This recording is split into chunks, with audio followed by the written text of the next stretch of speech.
नमस्कार, मी शाहीर अँकर पुंडलिक ताडकर वेलशेतवरून आपल्याला एक आमच्या नागपंचमीची परंपरा, आमच्या सुवासिनी लग्न कशा साजरी करतात, ओवाळतात कसा नागोबाला, हे बघा. हे नागोबाचा असं गोमिटीचा ताना, नागविळीचा ताना, दिंड्याच्या पानावर त्याची प्रतिकृती बनवतात अशा. आणि हे असं फळांना वगैरे प्रसाद, आणि घरचा हा प्रसाद आहे बघा. मोदक, नंतर दही दूध वगैरे सर्व काय असतं, हा घरचा बनवलेला सगळा अन्नप्रसाद असतो. आणि आता ते ओवाळणी करतील ह्या नागदेवतेला, आणि त्या नागदेवतेला ओवाळणी करताना बोलतील, नागोबा खंडोबा तुला आडवाड घे, आम्हाला वाट दे. तर ह्या आमच्या सर्व घरातल्या सुहासिनी ललना आहेत. आता ह्या त्याला औक्षण करतील आणि नागोबाला विनंती करतील की तू आमच्या कुटुंबाला आशीर्वाद दे, असं आमच्या वेलशेतमध्ये घरोघर पूजा करतात. तर मी तुम्हाला घेऊन जातोय आताच्या या पुढच्या पूजनाकडे. चला या.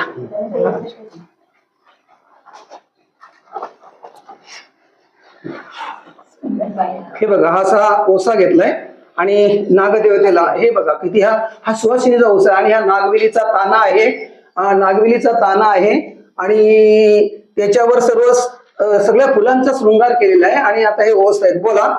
नागोबा खंडोबा तू येतो श्राव्यो असते श्राव तू येलीस तार वारो मग तसा माझा वारो, गोरा गुरांचा वारो, पोरा बालांचा वारो, भावा बंधवाचा वारो, तू आरवाट घे आम्हाला वाट दे.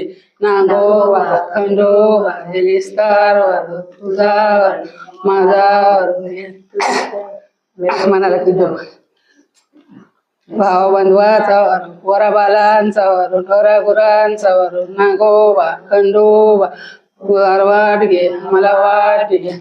नागोबा खंडोबा तुझी शेपटी वारो.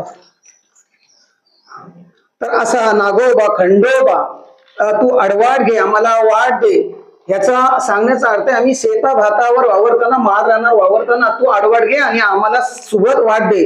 तुझा एलिस्तार म्हणजे नागांची सुद्धा वंशाल वाढायला पाहिजे आणि कुटुंबाचा सुद्धा वंशाल वाढायला पाहिजे, असा प्रार्थना, अशी विनंती, अशी आरती करतात ह्या अशा नागपंचमीच्या सणाला. मी आपल्याला हा दाखवते. नागपंचमीचा सण आमच्या वेलशेतमध्ये घराघरामध्ये संपन्न होतो आणि तोच तुम्हाला मी दाखवण्याचा प्रयत्न केलाय.